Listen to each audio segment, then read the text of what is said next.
This next episode documents a very tragic and horrific, yet very important piece of American history. It's known as the Battle of Mogadishu. A lot of you know this from the movie Black Hawk Down.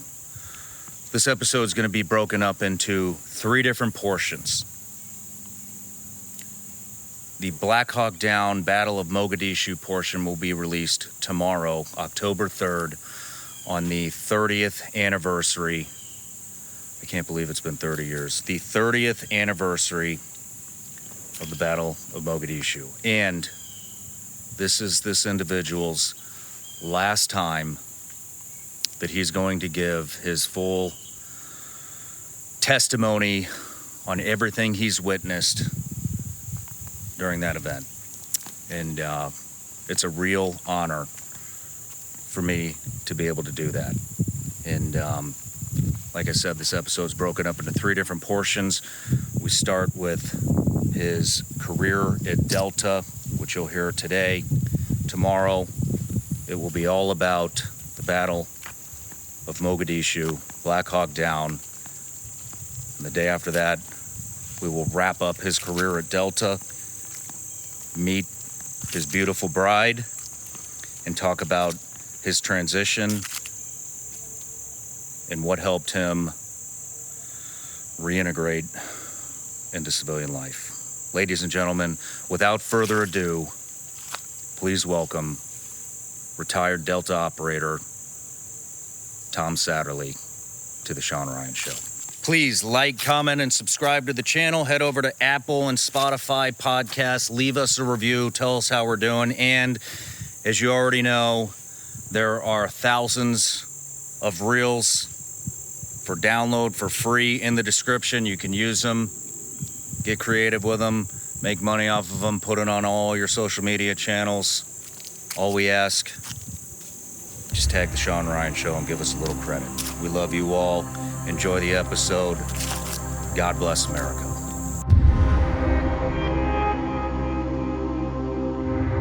Tom Satterly, welcome to the show, man. Thanks. Really appreciate you having me on. It's an honor to have you. Yeah, quite the honor for us and me. Yeah. Thank you. Sure. So, I think we connected through your friend Chris Van Zandt. He came out here. We did an interview. Awesome human being, and he had so many good things to say about what you and Jen are doing with All Secure Foundation, and he wanted me to make sure that I think we talked about it too on his episode. Yeah, you did. So this has been a long time coming, and I don't even know how to introduce you, man, but I'm going to attempt to in a minute. But I just want to talk about this interview you have 25 years in military, correct? Yes. 20 of which is in Delta. Yeah. And it would be damn near impossible to cover everything that you've seen and experienced through 25 years of war. And, but we're going to do the best we can. So it's hard for me to remember all that stuff. I'll bet it is, man. But I just want to say, I don't want you, as we go through this interview, I don't want you to assume that I know anything about you. I want you to be as descriptive as possible because you've seen so much, you've experienced so much, and your story, I think, is a very important piece of American history that I want to document. And we're going to obviously discuss very in-depth mental health. And so the way I want to do it is it sounds weird saying this to you, but I want to qualify why you're relevant to talk about post-traumatic stress, traumatic brain injury, mental health. And we do that here by going and digging into your past. And I know some of it's very traumatic, but I just appreciate you being here, and it truly is an honor, man. No, thank you. I appreciate that. And, this is going to be released on the 30th anniversary of Mogadishu. And when you walked in here today, you had said that today is the 30th anniversary. I'll let you finish it. Yeah, of Task Force Ranger occupying Somalia and moving into Mogadishu. Probably not a coincidence. Yeah, you know what? I don't believe in those. I didn't even know today was the day until I saw it, on the Use of Sock page or something. It was just, I was like, oh, wow, okay. At least I've forgotten it. At least I've forgotten that, a little bit of that part of my life. Yeah. Do you want to forget it? I do. I don't want to forget all of it, but there's a lot I don't want to remember, When you do, it's more traumatic. It re-triggers the trauma. And so there's a limit to how much and how long you should be recalling these stories and regurgitating them, whether it's on stage or in a movie or anything, because your brain doesn't know the difference between reality or not. So as I talk about those things, I hate the word trigger. It resensitizes me to those moments and days, and I think about it. And I couldn't tell you what I think about. It's just a deep sadness that comes over me of that time. Yeah. And everything lost. It's not a specific moment, really, because they were all pretty horrible. And then the ones that weren't horrible, are not as memorable. Yeah. I can understand that. Well, let me give you an introduction here. Attempt to. So, Tom Satterly, you were a Command Sergeant Major, retired at Delta Force. This is going to be your last interview on Mogadishu and what happened in Somalia. You're the founder of the All Secure Foundation. You are a husband. You're a father. You're a Christian. United States Army Special Operations Command, 25 years, 20 of which was in Delta Force over at Fort Bragg. 1 Silver Star, 4 Bronze Stars, 2 with Valor, 4 Defense Meritorious Service Medals, 2 Joint Service Commendation Medals, Meritorious Service Medal. The list goes on. I don't want to bore you with your own medals, but, just like I said at the beginning, you've had a hell of a career, both in the military and outside of the military, and I want to cover as much as possible. But everybody that comes here starts with a gift. So, got a little something there. So, not the traditional Vigilance Elite gummy bears. I'll give those to you downstairs. But this is, we talked a lot last night about brain health, right? Yeah. And we got into talking about mushrooms and functional mushrooms and stuff. And so this is from Layered Superfood.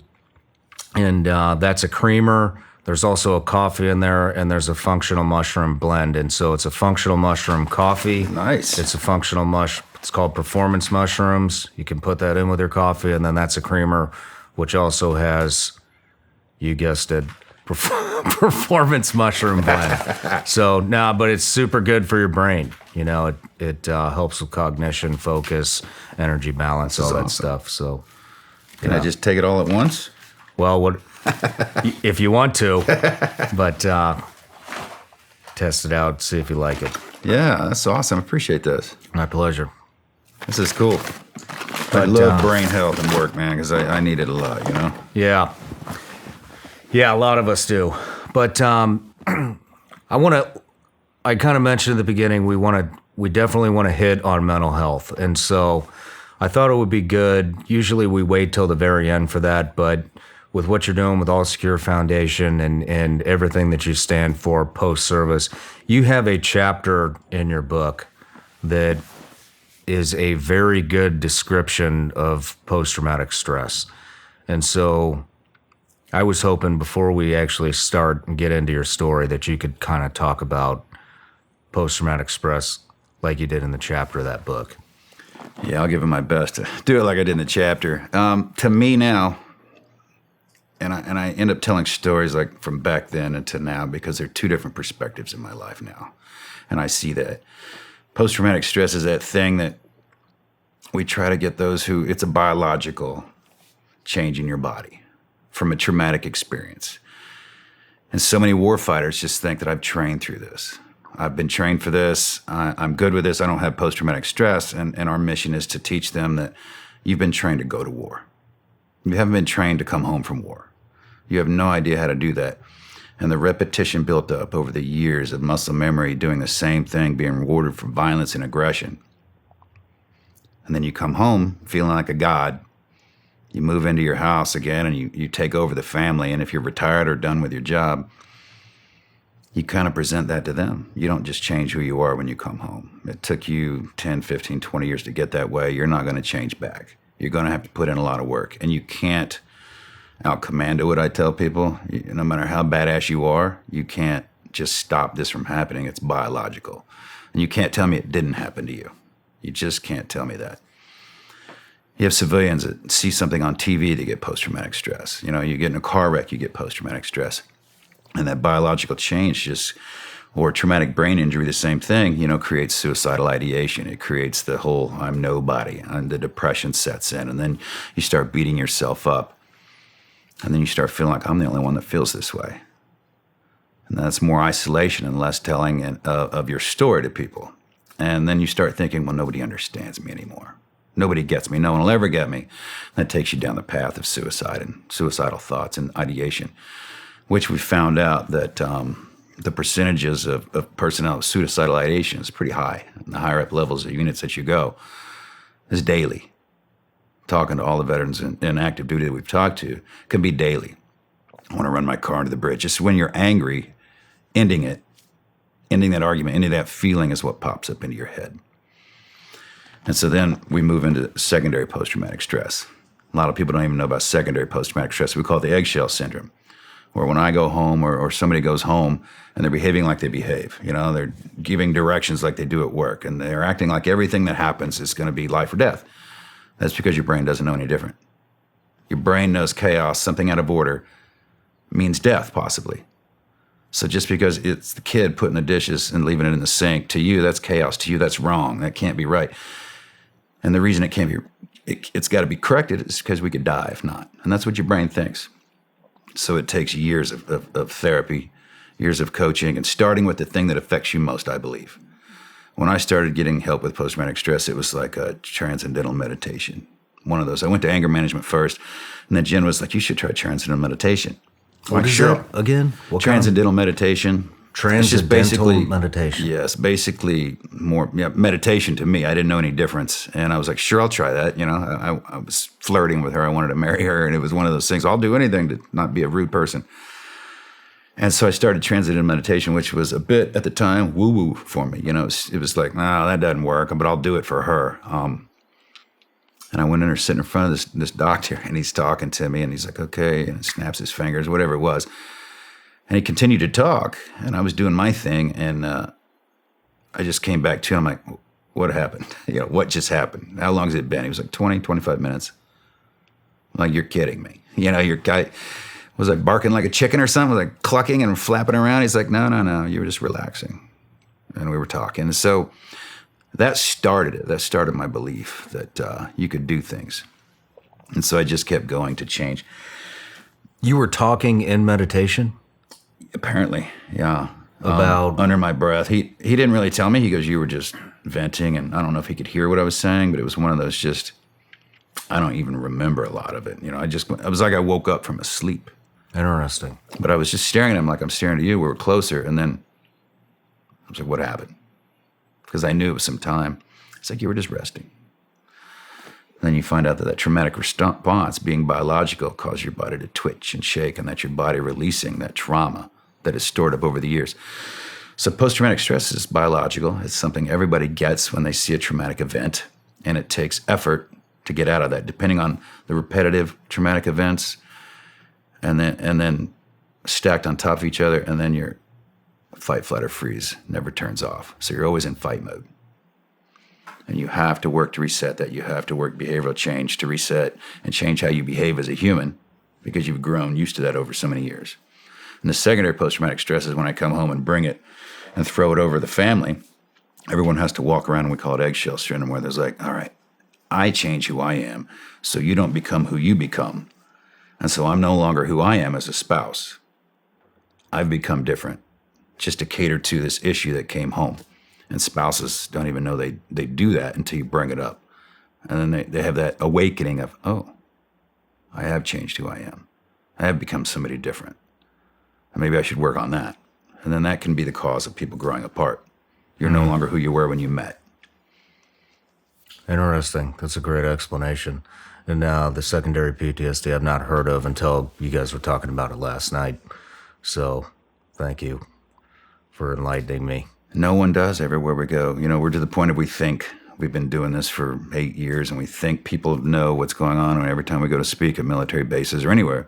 Post-traumatic stress, sure, we've heard that. How about secondary post-traumatic stress? 2 or 3 hands will go up in a room of 300. Like, still? Where did you first hear about it? Studying, research, probably Jen. Just digging into what we were doing. We tell her, well, we're not the doctors, we're not the psychologists, we're the lighthouse. Come in, we've lived the story, we didn't study the story. And so it's one of those, we can talk about it. You know, what makes you a professional? How many years in college versus how many years of hands-on, you know? So am I a professional in post-traumatic stress? I'm a professional in having it and what not to do. And so I share that with people. Here's what I went through. Here's how I tried to get help, and here's how that help worked for me. Will it work for you? Maybe, but why not try it? Yeah. You know, it wasn't negative effects on me, so you should try everything until something works, you know? You wouldn't give up at work, so I try to get people not to give up at home. Yeah. You know, you said another, I think it was either you or your wife, Jen, said another statistic last night that I didn't know, and I believe it was 140,000 veterans have committed suicide. On the high end, yeah. On the high end. Compared to 5,653-ish, that number might be off a bit. I think it was 5,550, and then after the 13 Marines in the final, it jumped up. Compared to the suicide over the same amount of time. Yeah. You can be between 60 to 140,000, depending on who you listen to. Okay. Of course, the government wants to lower that number, right? Yeah. But through all the research and study, we know the people that actually dig into it, it's a lot higher. That's a big problem. There's just it's snowballing. Yeah. You know, and so well, thank you for the brief, and I want to paint a picture of how real this is before we dive into your story. But let's dive into your story now. Where'd you grow up? Yeah, I'm a Hoosier, Columbus, Indiana. I was born in Seymour, Indiana, John Cougar's town. And then, I grew up in Columbus, Indiana. It was a little small town, cornfields. You know, it's just one of those, probably smaller than this town, really. Back when I lived in it. It was just the good old country, not even the country. I was in the middle of the country, in the city, as you would call it, you know, in Columbus. But, yeah, pretty normal private school life growing up. We went to Lutheran school first 8 years, and then moved. Basically on where I lived, I went to junior high at one high school, and then I finished high school at another high school. Oh, okay. So I just moved around. Lived in the same place. It's just the way it's set up, because I went to the private school for the first 8 years. It threw me out of that public school system. So I had to join the public school system, and I had zero plans in life. You know, it was like kids, I don't know the kids do. And started moving up to graduation, you know. I was like, what am I going to do in life? You know, I had no idea. I just started swinging a hammer and building houses. Well, before we get there, what were your parents? Who were they? Oh, yeah, Steve and Martha, they're both passed now. My dad passed in, I think, 18, and my mom passed probably of COVID, before they knew of COVID, on January 2nd of, I think, 2020. And, and that was, and I have a brother and a sister as well. I'm the youngest of the family.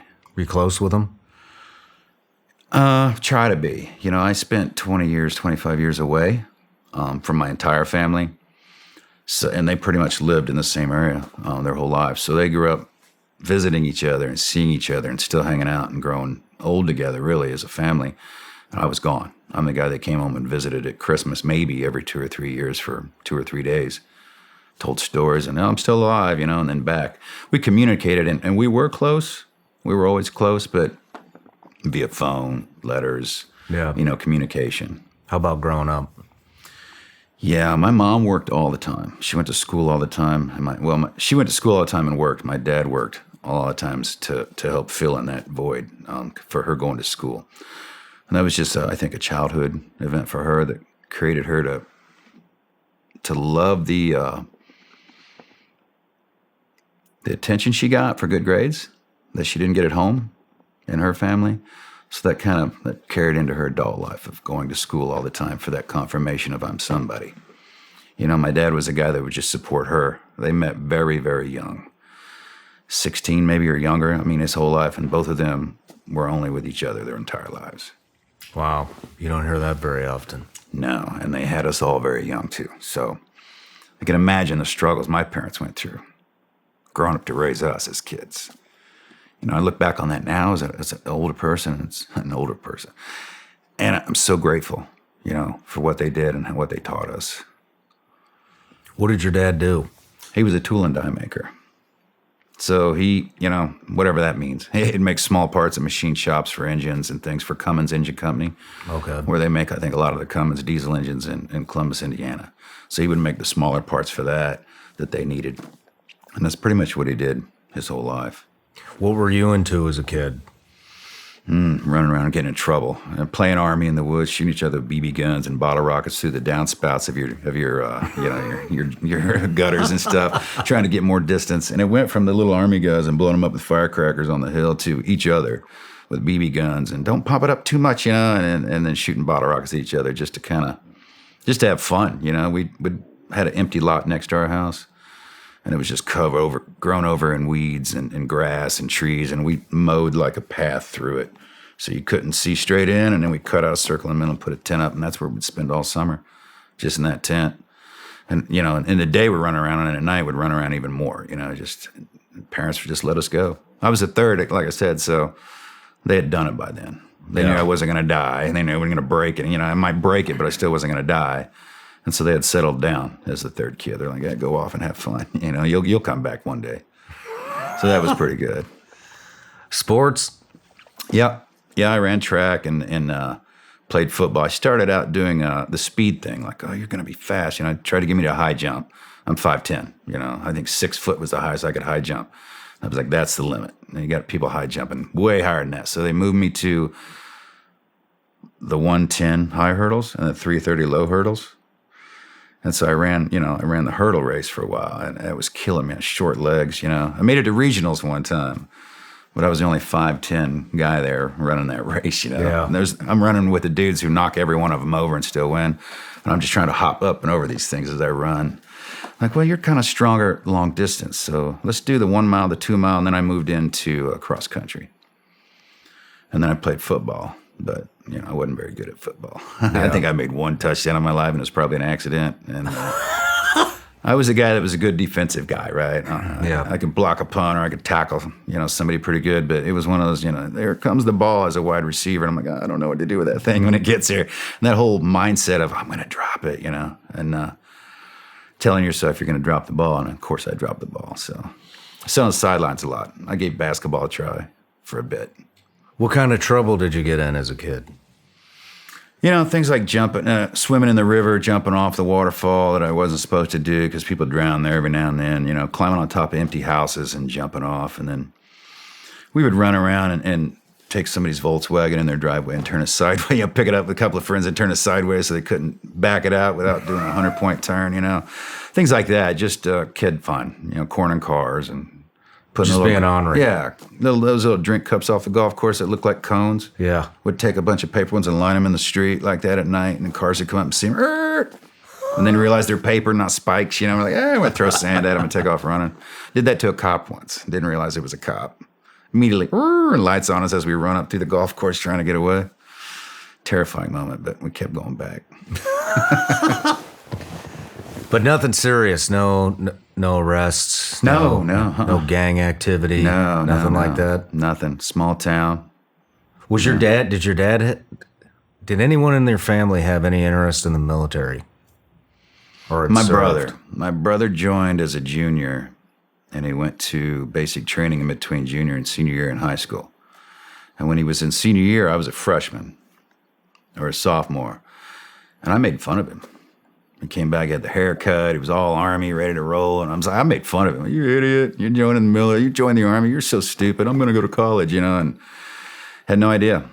And his career went up until he got diagnosed with a disease that he couldn't stay in anymore, so he ended up teaching. He was going to teach at West Point for a bit. He was a drill sergeant for a while, and Yeah, and I never thought that I would join the military, so I ended up making fun of him. But he tried to make a career out of it, and he would have, And I could tell by the way he still talks, like he misses it. When somebody doesn't complete something that they wanted to complete, Yeah. and by no choice of theirs, you could tell it was in his heart still. Well, what got your interest? A friend of mine, one of my best friends in high school, had joined the military, and I'm like, "You're crazy, man!" It's like I'm off to basic training, and then I'll be back in about 2 or 3 months, and so I'm swinging a hammer. Graduated high school swinging a hammer, building a house. I thought, this is cool. I'll do this the rest of my life.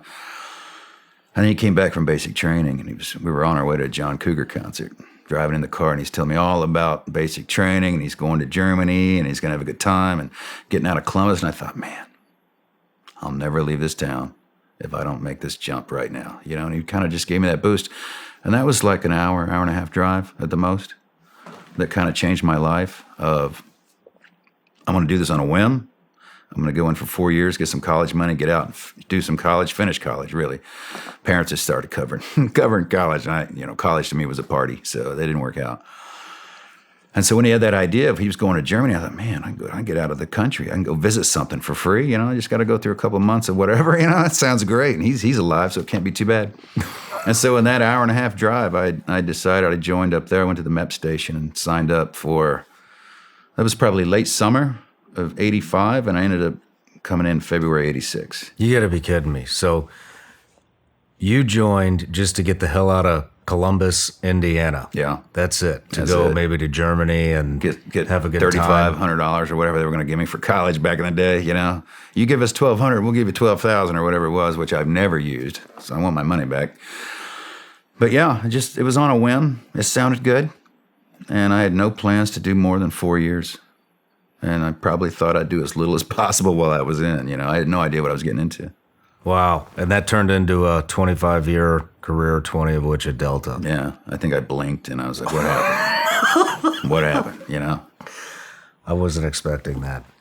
Everyone's like, tell me your background and how great, and your Civil War grandparents, great-grand. I'm like, no, nothing. Yeah. I grew up thinking my great-grandpa and my grandpa one of them was in bed on oxygen all the time as I grew up, and the other one was missing a leg and in bed all the time. And I don't know where the stories came from. He lost that on a landmine, and he got that from mustard gas or something, or and I was like, oh, so I told that story for years until I think talking to my sister and brother, like, no, he was never in the military at all. I'm like, where did that story come from? Somebody told me something, So maybe the grandparents were spreading a little, I don't know, there's a little disinformation out there maybe.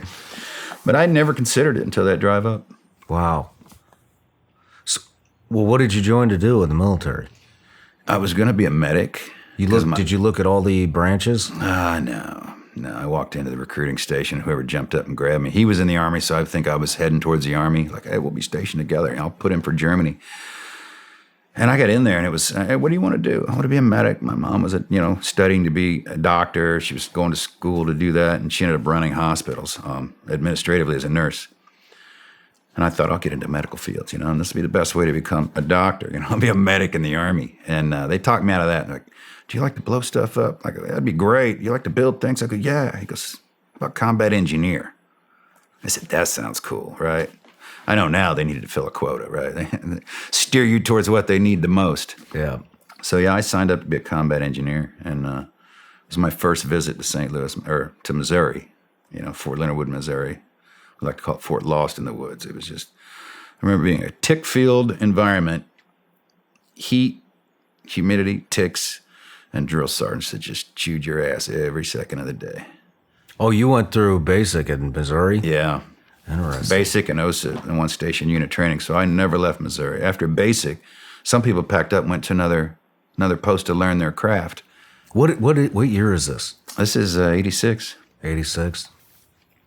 Yeah, and I stayed at the same place with the same drill sergeants who already knew how to chew your ass. And half the group got to pick up and move out. And, you kept in touch with them like, oh, it's like living in college. We're in the barracks. We got to do what we want. We've got times. And I'm like, I'm still living basic training, man. These guys are still treating us like shit. And then packed up, moved to Germany. I got 2 years in Germany. I was like, yeah, my buddy's over here, And so I went and visited him a couple times and ended up getting married on the way to Germany. It's like one of those things like, I'll never see a girl again. I should get married right away, you know? I don't know what I was thinking. And then Jen later's like, you didn't think there'd be girls in Germany? Claudia Schiffer, hello. And I'm like, well, you know, I was 18 or 19. I didn't think of shit. So one of those quick marriages that, yeah, it was a girl I just started seeing for a little bit, and we ended up getting married. And so that put me in Germany for 3 years. Okay. If you show up with your spouse, you get an extra year. So I stayed in Germany for 3 years, and it was one of those, you learn a lot in the regular military, you know, and it's great, it's necessary, and you learn a lot of what you don't want to do anymore. Mm-hmm. And we had a platoon sergeant that was a former Hungarian soldier, and he knew a bunch of different places in Europe to go train. And he was pretty cool. He introduced us to French Commando School, a German Ranger School, platoon confidence training, which is taught by Green Berets down in Bad Tolz, Germany. And all of those things that I ended up doing and getting a taste of, I was like, oh, I like this. This is more than Motor Pool Monday, changing the oil. And, you know, because I was an APC driver. And it was fun, you know, as a kid, driving an armored personnel carrier and, you know, and doing all that. But it gets old, the maintenance, the boredom. You never go anywhere. You don't do anything. There's no money. And then when you get a little taste of more, it was like, that's what I want. You know, that seems more of like I like to do, the excitement, the adrenaline. And that's when I started leaning in that direction. Interesting. At the day I figured it out was the day one of my close friends from basic training was over there as well. And he had a picture of his dad holding him as a baby. And he's wearing his dad's Green Beret. I thought, man, I want to do that. That's cool, and I want to do that. And that's what I set out to do. It just took a bit to get there based on getting promoted fast in the regular Army and then not having primary leadership development course, which the Green Berets won't take you unless you have, but the regular Army wouldn't send me because I already made E5. Like, we'll send the E4s to help them make E5. You'll go later. And I'm like, well, I can't get the bonus. I can't get in, so I just had to take my own path. So I think I re-enlisted for jump school. Okay. Just so I can get to Fort Bragg somehow, which worked. And then I ended up looking for the recruitment station on Fort Bragg. Found it right away and signed up. And so you wanted to be a Green Beret. The command wouldn't let you in, so you were found like, my way. This is where they're all at. Yeah, found my way there and did it myself. The only thing I lost out of that was $20,000, you know, the re-enlistment bonus. And it was like, kind of devastating back then, right? Yeah. An extra 20 grand when you're making E5 pay, but.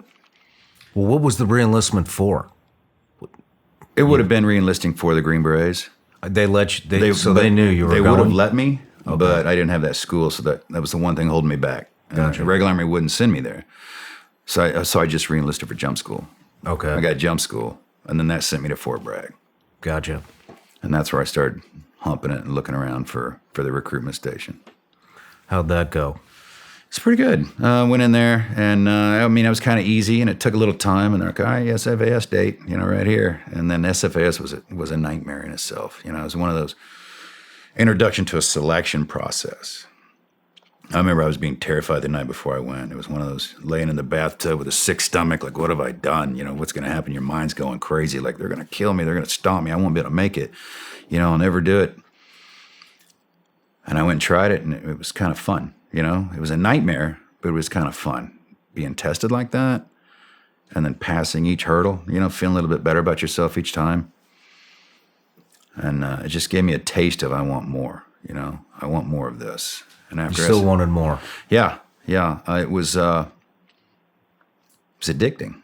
Well, how long were you in service before you went to selection for the Green Beret? Probably about 4 years. 4 years? About 4 years. 3 years in Germany, so maybe 3.5 years. Okay. And I was in selection. And then right after that, I went home. Selection took me up to Christmas of 89. 89 or 90.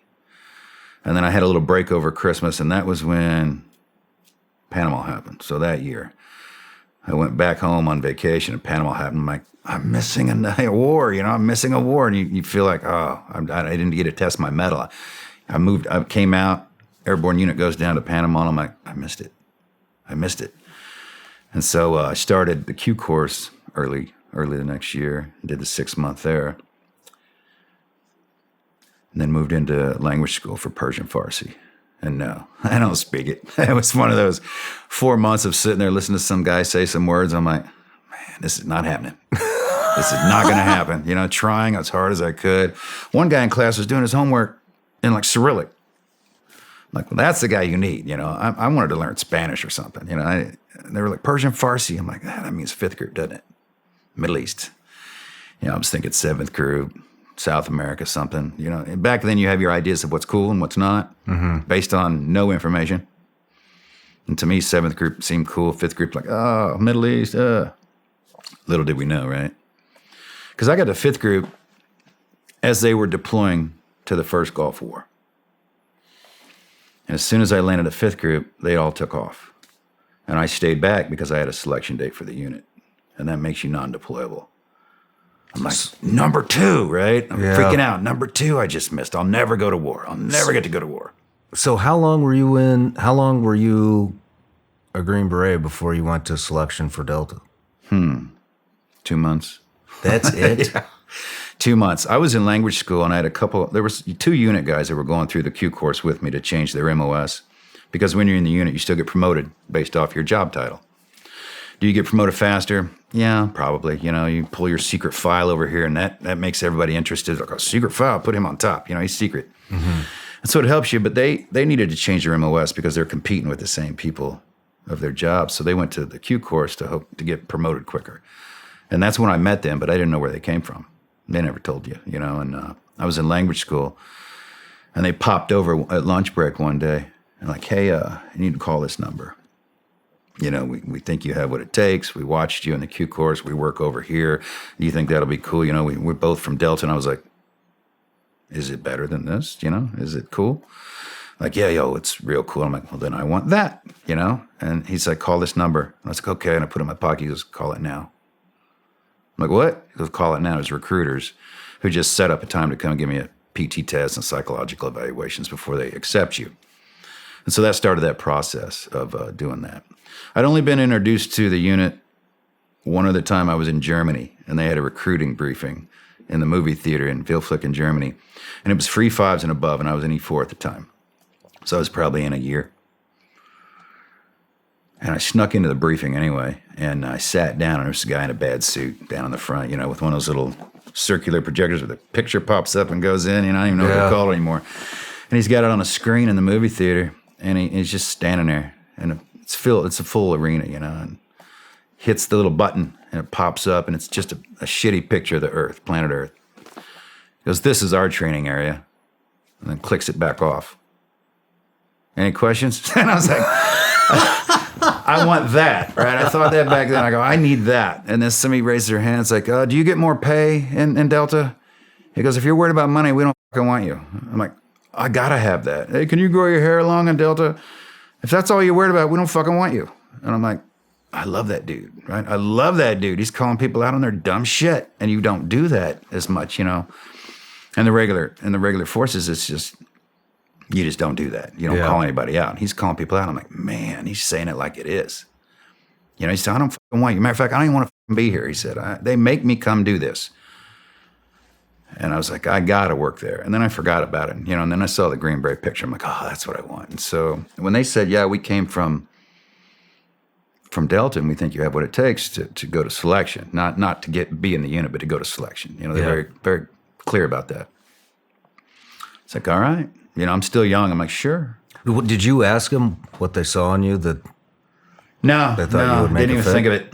Didn't even consider it. You know, I asked him, is that better than this? Because I'm just not even here yet. You know, I'm still going to language school. And can I do this? You know, do I owe somebody anything? No, you can do anything you want. We'll do anything we want, you know? And so that's when, once they accepted me for selection, I finished language school, and I had a selection date for that spring. It was non-deployable, right? So I didn't know that. And so when they packed up, went to, you know, fifth group packed up, went to the first Gulf War, I was like, man, I missed another one, you know?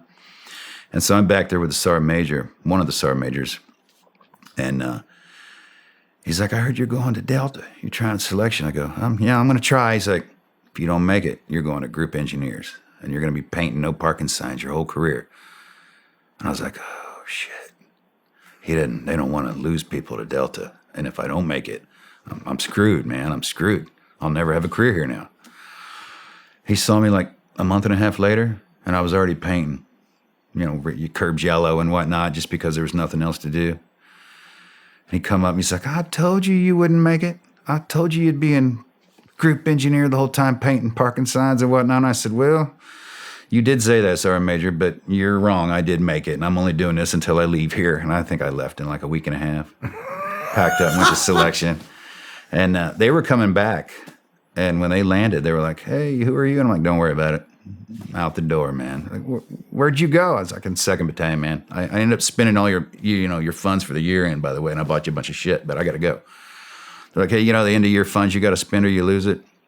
They dumped that in my lap.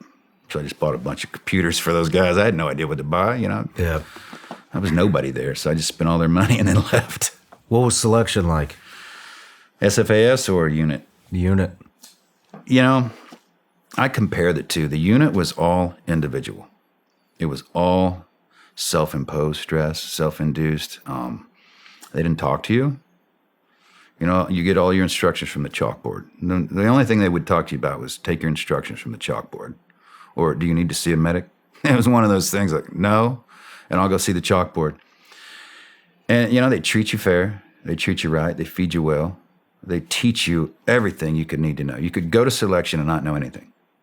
Not know what the boots to buy, not know how to pack a rucksack. We literally teach everything you need to know.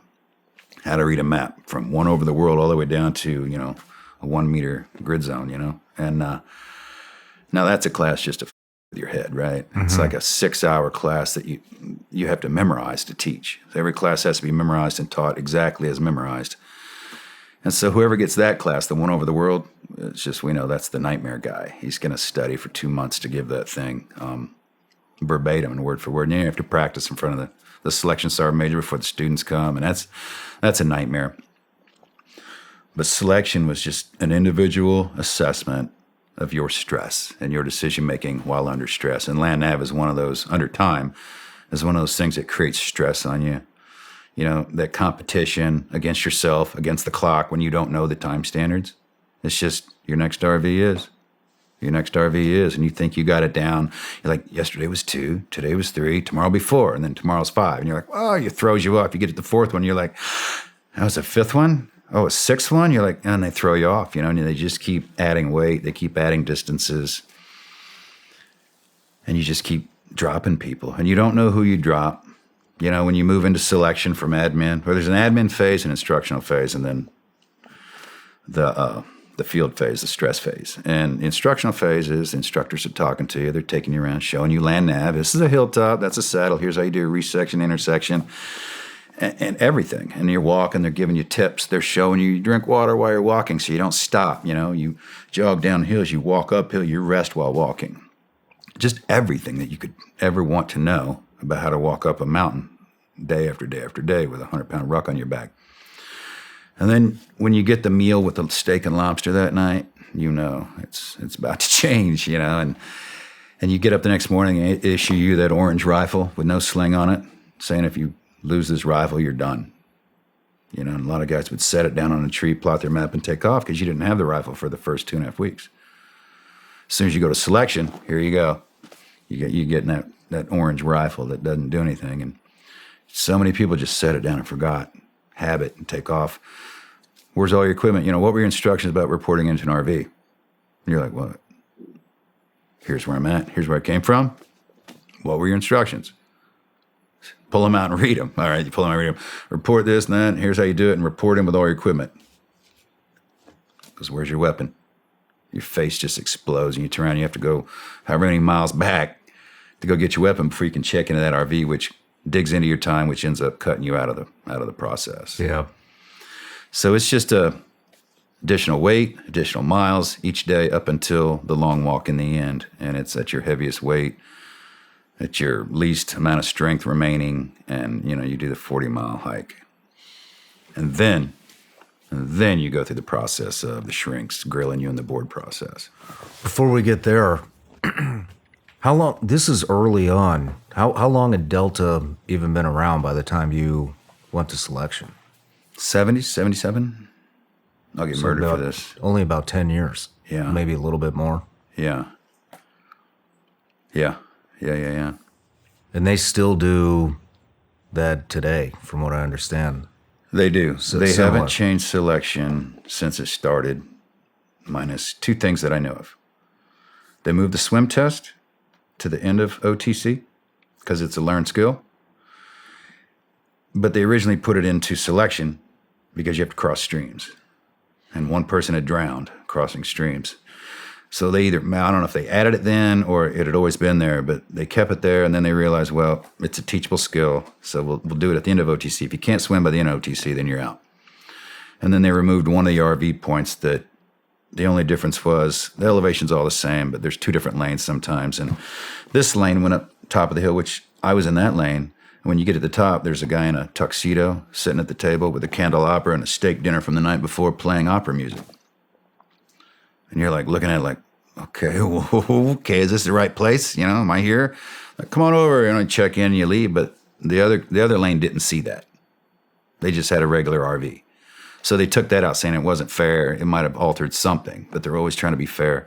They're always trying to remove your excuses of why you didn't make it. You know, if I'd have had, or if I, try to remove all that, take away everybody's excuse. And so whenever you hear somebody not make selection, they either quit or they were pulled for time or injuries. You hear all the stories of, well, they took me, but then I told them I didn't want to do it. I'm like, oh, did they now? After all that work, you decided after the fact you wanted to quit, Yeah. After they accepted you, chances are they didn't accept you. How many guys did you start selection with, roughly? Probably 90 to 100. How many made it? My class, I think,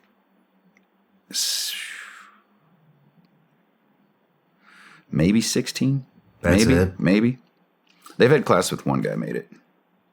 They've had classes with one guy made Yeah, it. they won't take you unless you make it. And one guy made that class, and of course he didn't start OTC that 6-month period. He waited till the next 6-month period, so he had to stick around at the unit for 6 months with nothing to do. But yeah, they don't fill a number, they don't fill a quota, only if you make the process. And then you make the board with the psychological evaluations. And then they tell you, 18-month probation after OTC, and then they tell you selection's an ongoing process. Yeah. And you're like, oh, every day. How many, 10 years into roughly a decade, the unit's been around. How many guys had even cycled through or what was the? I was OTC 27, and they did 2 a year. Well, they do 2 a year. Did they do 2 a year back in the day? Probably not. There's still guys around from OTC 1, and it's talking about the numbers the other day on a little chat group. It's like, hey, what number? I forgot my number, and it's always stuck with me, just 27, which means probably, 13 years into the organization. But, what was the question about that? What was how many people? I don't even know. How many operators were at the command at that, or how many squadrons were at the command at that specific time? 3? Yeah, and I think they just started up the third one. Okay. I don't know how long before that. Yeah, I don't know how long, and that's the squadron. I went to C Squadron, but that's the newest squadron at the time. So at the end of selection, you get this steak and lobster dinner. Yeah, well, right in the middle of it, right before they send you to the woods, because you're in the barracks the whole time. Yeah, I didn't bring that up. You're in the barracks the whole time. And then that morning when you wake up, you get your new weight, and they hand you that rifle, and you grab all your new maps. They drop you off that evening, and you spend the rest of the nights in the field. And they have 3 different base camps, and they mix people up all the time. So you think people were pulled or cut. You don't see your people that you've seen before. That gives you that good feeling. You just see new people every day. And you're like, oh, so-and-so must have quit or got cut, and you start, it could bring you down if you let it, Yeah. Thinking, oh, he didn't make it. Well, how? If he didn't make it, I'll never make it. So I don't know if they do it to be good or they do it to kind of mix it up, mess with your head.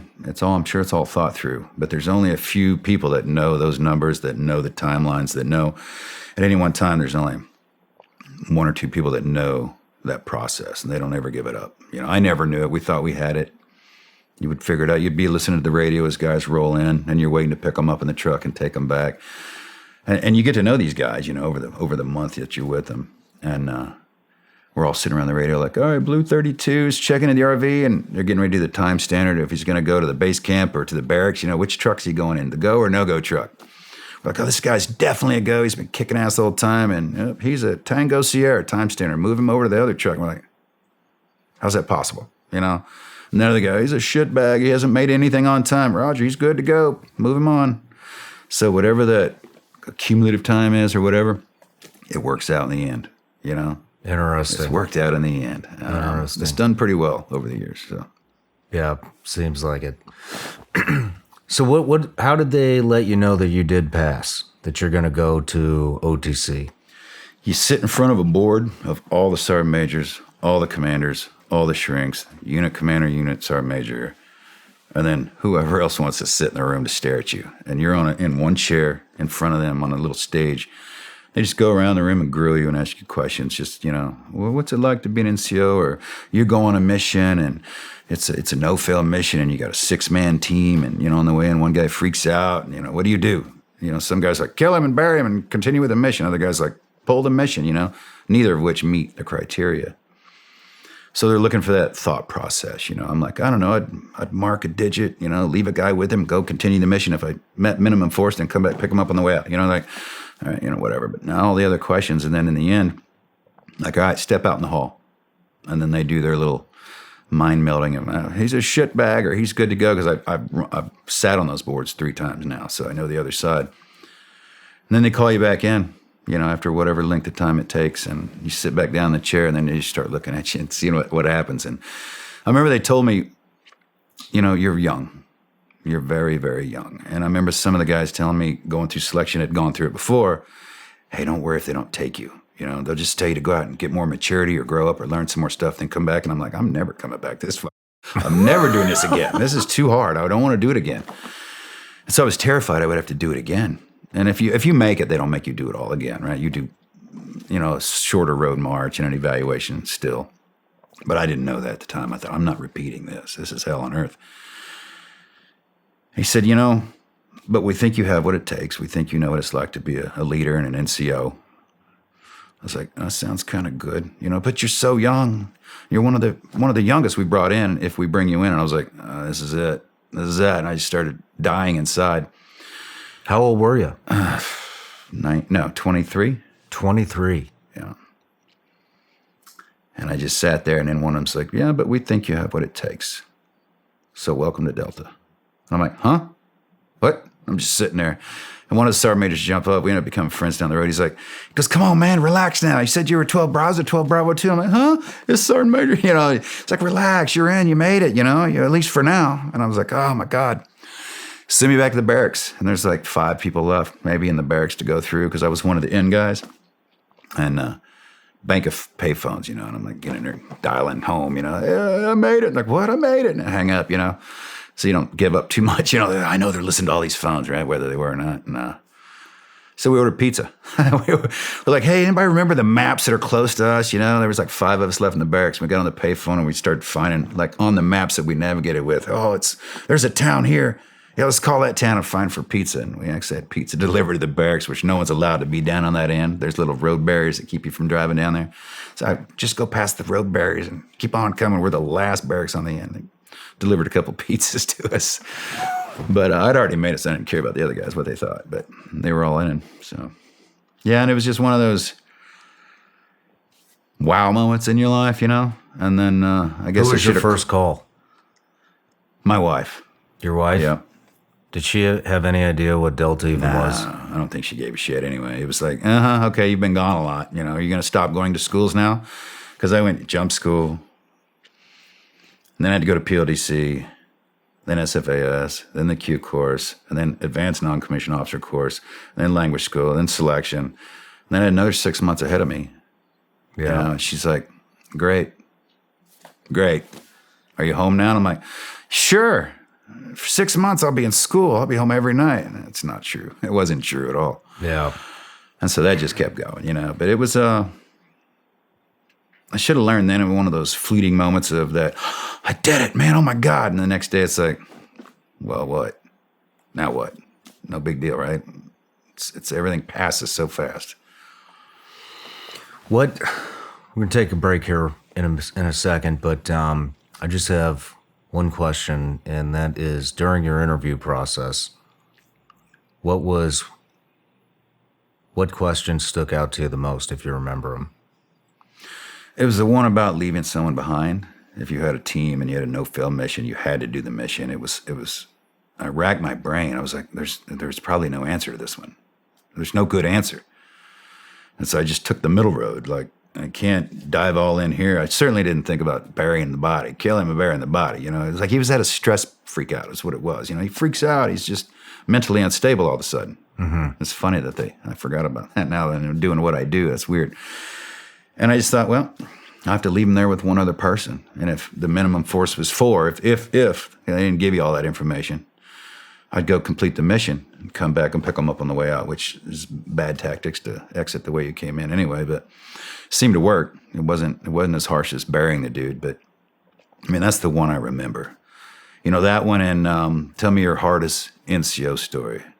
Because a lot of guys go through there from the Rangers or SF, they haven't been leaders yet, really. Mm-hmm. You know, they've been coming up on a team, but it's a while to be a leader on one of those, you know, in one of those organizations. I came from the regular Army straight. So I'd already been a squad leader, you know, and I had to deal with families. I had to deal with issues. And so my story to him was, you know, what was your hardest NCO moment? And the hardest thing to deal with, and I thought about it, I was like, it's families, because they don't get what's going on. And if the husband doesn't tell them, you know, they come in and yell at me as their leader, and I have to deal with this wife who's angry, screaming at me about her husband. I'm like, I'm a marriage counselor now. I don't even know what I'm doing.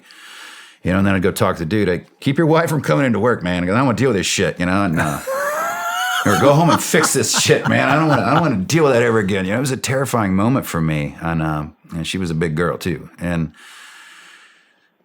I told that story, and they were like, all right. And I think that's what gave them the, we think you have what it takes to be an NCO. I think you get it. Because maybe a lot of guys didn't get it. NCOs, I'm in charge of all these other dudes. And I'm like, yeah, the hardest thing I dealt with was a spouse. And she was angry, you know, and I don't know what to do with her. I can't order her to shut up. You know, like, I just had to sit there and listen. Yeah. So I think that was one of the, you know, I remember that one too, that they had asked me that one. Well, thanks for sharing that. Let's take a break. Did you know that 1 in 5 Americans have learn a new language on their bucket list? It's true. If that's you, check it off your bucket list this year, because with Babbel, you can start speaking a new language, foreign language, in about 3 weeks. Why Babbel? Because it works. Instead of paying hundreds of dollars for a private tutor or fooling yourself with language apps that are a little more than games, Babbel's quick 10-minute lessons are designed by over 150 language experts to help you start speaking a new language, just like I said, in as little as 3 weeks. Here's a special limited time deal for our listeners. To get you started right now, get 55% off your Babbel subscription, but only for our listeners at babbel.com/SRS. With over 10 million subscriptions sold, Babbel is real language learning for real conversations. Get 55% off babbel.com/SRS. That's spelled BABBEL.com/SRS. Rules and restrictions apply. Visit babbel.com for terms and details. I don't talk much about money or the economy, but let's face it, ignoring it doesn't help either. Because I believe the government screws up all the time. I think they let down veterans, ship jobs overseas, they help their rich friends make even more money. It is insane. Do you really think they care about helping us out with our money? I don't think so. That's one of the reasons why a lot of folks are stepping away from the government-run systems and starting to diversify their money into real assets like gold and silver. If you're concerned about your finances and the future of your finances like I am, there's a damn good play you can make.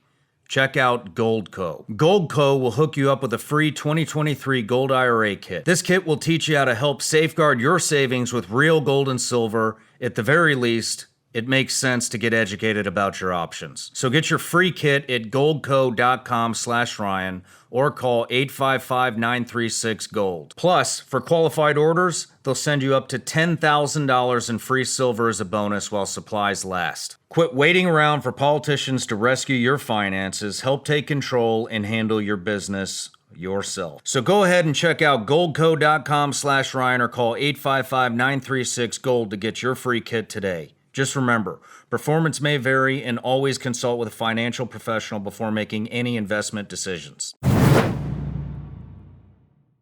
All right, Tom, so you made it through selection. You're getting ready to class up and go to OTC, correct? Yes.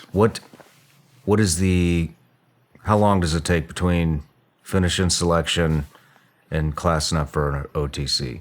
Maybe about a month and a half. Maybe 2 months. I think I might have gotten there early. I think I got there a month and a half. I wanted to get out of fifth group.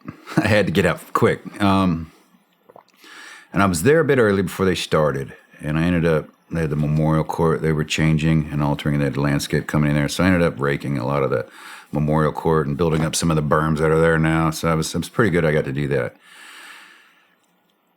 early on. But it just took me back to being in memorial court later. But yeah, early on. And it was, so I think normally 2 months is that break. Because you do it spring and fall for selection, so the weather's similar. Okay. And what I learned, for all you listeners out there that want to do this, what I learned, because I've heard people love the fall. I love the spring more, right? It's getting warmer. There might be snow on the ground, but you don't go to the field till the end of selection. So the chances of it being are less and less and less. There's no leaves on the trees, so you can see the terrain a lot farther away and you can read your map better, with the terrain association. Or in the fall, it might go into snow when you're in the field, or at least crappy cold weather. There's still all the leaves on the trees, and other than the ones that are falling, so you can't see the terrain, and then all the leaves that have fell cover up all the logs and rocks that you twist your ankles on. So spring is a bit wetter, but I just used to walk and think, time to change the water in the boots, and then splash through another trail that was a creek, actually, the 8 mile long trail that was an 8 mile long creek. Just every now and then, time to change the water in the boots, because it just doesn't matter anymore, man. Let's just keep walking. But I determined the spring was the best time to go, just for visual seeing the terrain, really. Yeah. What was the anticipation like for you? Were you confident going into OTC? Were you? I was getting there. Yeah. I had a lot of self-doubts, but I'd made a couple selections. I'd gone through a couple courses overseas. I was terrified, of the unknown. I didn't know what to expect. I thought I'd be judged harshly. It'd be too hard. I wouldn't make it. I'd fail. But I just kept going. And they ease into it pretty well. So, they do it pretty well. And you're taught by other operators. And there's 16 of you. Yeah. And we're broken into 4 teams. And Bob was on my team. Bob Porras? Yeah, I was on the team. No shit. Yeah. You guys were in together? Yeah. That's awesome. Will White and, God, I think Danny Nichols was our 4-man team. Yeah, and it just starts out pretty chill. Little briefings on how to dress and what to wear, and not look like an idiot from an old 1970s book they needed to change so you didn't look like an idiot when you put on those clothes. But it's that generational change. Guys up there in that baby blue suit trying to tell you how to dress, and with Dress for Success book and stuff, and then I'm like, but you're in a baby blue suit, man. I thought that went out in the 60s or 70s. So we go buy our own stuff, and I ease into BRM, basic rifle marksmanship, and it just starts all over. Like selection, you might be the best shooter in the world, but they start back at the basics, because that's how you become a good shooter, right? Doing the basics well. So guys who thought they were great, they brought everybody back down to pull the trigger, laying down on the prone in the bay, put a penny on your front sights back in the day, and pull the trigger until the penny falls off, you suck. I'm like, man, I did this in basic, man, So it starts off slow, and you feel confident doing things, and then it ramps up, and you pick up. But yeah, the anticipation was pretty cocky in selection, because I felt good. I didn't get lost. I felt good. And one day I got lost. It terrified me. I took off running the whole time. Luckily, I ran in the right direction. But seriously, lucky. I got terrified. You're going down a finger, and then you end up down this finger, and you make it fit. Now you're 2 miles away from your RV, and I'm like, oh my God, I'm running out of time. Took off running terrified, but made it. So I was pretty confident. I used to go into RVs. Once I see the RV truck, I'm like, all right, stop. I'd pull out a comb, and I'd comb my hair. dry my face, and I'd go storming in, even though I was a miserable wreck outside the RV, and I'd go storming in. Here's where I came from. Here's where I'm at. All right, your next RV's on the hood of the truck. Plot it, come back. Here's where I'm at. Here's where I'm going. Have a good one. I'd take off, drink a cup of water out of their little thing, and take off in the middle of, off into the wood line and fall down and go, where the am I? And where am I going, man? I have no idea. Half the time I'd take off in the wrong direction, and then I was too embarrassed to cut back to the RV because, when I was an instructor, I'd see someone take off in the wrong direction. I'd call in on the radio, hey, Blue 42 went off in the 180. And they're like, oh, God, we're going to be out here at 8 o'clock looking for him. So I would run all the way around the RV to go back in the right direction. And then I'd get to the next RV and I'd stop, comb my hair, and go back in. And then I didn't know that mattered. I just didn't want to look like disheveled and going in and nasty for some reason. And I got to read my cadre comments years later. I didn't even know they had them. Like, you got comments from selection in there? Can I see mine?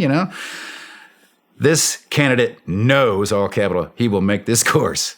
This candidate is very cocky / confident. And I'm like, oh my God, I was a dick, wasn't I? And it was all a fake, it was all a show to look like I knew what I was doing. And it worked, I guess. I'll be damned.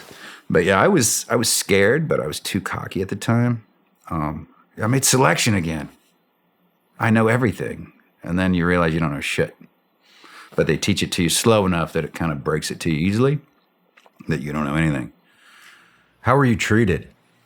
Well, it's a personality thing because you get people back from squadrons. And it used to be,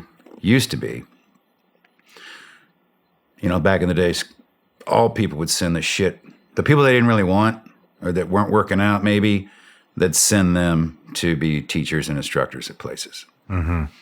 And then the unit at least realized, we're sending people that people don't want to teach our new people. It's not going to work out. So they changed it to, you can't send anybody to be an instructor unless you want them back as a leader. One step higher. Makes a lot of sense. So, it's a good guy going to selection, but nobody wanted to go to selection. Yeah. So they'd send, here, the guys that aren't really, not that they're bad, right? Just not as good in that place. It's like when people don't make it in the unit or they end up leaving the unit for whatever reason. They don't kick them out like, you're horrible, we hate you. It's like, where else do you want to go anywhere? You're just not for here, but we'll send you anywhere else that you love. We'll take care of you. So, they ease you into everything. It's kind of professional. The way that they ease you into, you don't know shit, And it takes me all the way to when I finished OTC, and I made that board with the sergeant majors. And then they picked the squadron. I went in and I met my team leader for the first time. Was on his way out the door to Beirut for 4 months. It's like, hey, here's Tom, your new guy. He looks at me. Good, you got a lot to learn. And he turned and left. I was like, he hates me. That's great. He hates me, And I didn't see him for 4 months. But he was right. I had a lot to learn. Well, let's rewind before we get there. Mm-hmm. So you're in selection. They treat you pretty good. The unit had only been around for, what did we say, about 13 years at this time. So what kind of experience do your superiors have? Your instructors, what have they been involved in? I considered myself taught in the era of maybe Vietnam vets-ish on, I considered it a little old school. MP5s, grease guns. My introduction to close quarter battles was, okay, open the door, walk into this room, everybody take your point after teaching on the chalkboard, blah, blah, blah, left, right, opposite guy in front of you, this is your point of domination, this is yours, opposite rooms, see that, everything's 360, but now here's downrange. Now look at all these targets. And I looked at all the targets, they all had guns. Every one of them had guns in their hands. You guys see these, Yeah. Okay, let's go back out and do it live. Like, you don't want to run through this a couple times more, crawl, walk around. He's like, no, we're going to run. Load them up, loaded up MP5s, and here we are. Chalk, walk, 100 miles an hour, and I'm like, we load up, open the door, we all go in, crack, crack, crack, crack, crack, shot every one of them. Yeah, I'm standing there, This is the best easy job ever. That was easy. He comes in, he goes, how are your shots? I'm like, 2 to the head, man, just like on the range, How about back here? Oh, 2 right in the face, man, awesome. Why? What do you mean, why? Why'd you shoot him? Because they're... Not one target in the room had a pistol in his hand. They changed every target out. He goes, that's one. Next one, you're done. To everybody in the room. I almost start crying. I was like, oh, we're going to get kicked out of here. If I ever shoot a no-shoot again, I'm done. And they meant it. You were gone. And so that slows you down. Like that last look, I stopped looking at faces so I can shoot somebody in the face, and I started looking at hands. So most of my shots started going down to where the hands were, the bullets, and you follow up with the final shot. But it's a big lesson to learn, but it was a transitional period of, I don't think the instructors knew how to instruct as well. Go do it. Okay, how? Just do it, like we did. Because a lot of those guys had made it up in the beginning, and now they're instructors teaching. And so I called it the transitional period, and then after, when I went back to instruct, it was M4s, and here's how you CQB, and I'm going to walk you through it, and we're going to talk. And the instruction was, in my opinion, so much better to teach, and I learned more about it by teaching, that's for sure. But yeah, that transitional period of the old school guys and the way they thought, and me being one of the newer guys coming in, one of the younger dudes, even in my own OTC class, I was one of the younger guys, and they're older, been in the Rangers for a bit. So I'm playing catch up. I'm playing a lot of catch up on. I didn't spend my years shooting on the range because we didn't have money in the regular Army. I didn't know. I mean, I knew demo because I was a combat engineer, and I'd done it in the Q course as a 18 Charlie as well, so which, that made that easy because I knew the math, and that's when everybody's studying. But now I'm in a place where I'm not better because I don't have any of that training of marksmanship, CQB. I had no idea what that was, all that special ops stuff. I just didn't have a clue. So that was like drinking from a fire hose, but I loved it. I was young. It was cool. We got to go to cool places to train, learn how to drive from professionals. Like, man, this is awesome. I mean, you retired out of there as a Command Sergeant Major, correct? Yes. And so you've seen an evolution of 20 years of development. Probably a couple. How does OTC compare now to when you went through? It has to be night and day. My last 2 years at the unit, I went over to Range 37, which is SF organization that teaches the Charlie elements. It's like a mini OTC. And one of the generals had wanted to reconnect because we broke the connections. We were at war for a long time, obviously. And so we had lost that connection with Range 37, where we draw a lot of people from, the Charlie companies of the SF guys. They're the higher element, higher trained element, that have gone through Range 37 training, which is more CQB and more shooting and things like that at a smaller scale. We kept failing a lot of people in CQB for safety, doing things different than we do it. I don't want to say it properly. Different than we do it for safety reasons, why we do it. So I went over there my last 2 years to try to reconnect, teach shooting and CQB to up that level of passing on the other end. So I brought as much as we knew from CQB. I took that element over to do some hits on the compound. Like, hey, I can get us in. I know people. So we go in and we do some hits on the compound. But first, there was a squadron that had to run through the POW camp and do their hit first as squadron training. So I'm standing in the POW tower in the middle of this thing, looking down and watching. I'm like, hey, let's watch these dudes do the hit. And it'd probably been a year I'd been away from that. Even though I was still assigned there, and it's less than a mile up the street, I've been away from all that for, well, as a sergeant major, probably a lot longer than that, right? And I watched them go through, and I was terrified. Literally terrified of how fast they were going through. I had forgotten how fast it can be, going room to room to room to room, and you're done, when you're doing students so often and seeing a different element. So it kind of terrified me as to how fast it was. I'm like, whoa, everything looks unsafe, And so I realized that evolution, or I realized how fast and dangerous it really was and why those little things really mattered the most. And that kind of made my job even more important over there, teaching those little safety things, those little take that pause before you take that shot. There's no reason, to be in a rush to die. Don't run into the room, how to pie things off better, how to do it.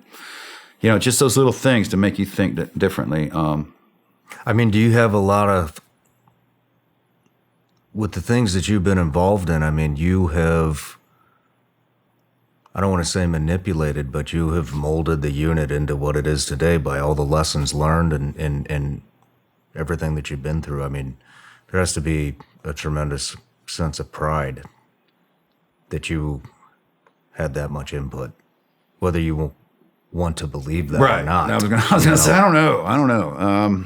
Yeah, when I left there, I didn't feel good. I didn't feel like I'd done that much. And I think we look at the unit like the unit gives you more than you ever give it. And I thought that early on, and I look back, I'm like, no, that unit took everything I had, literally. But then I gave it everything I had, really.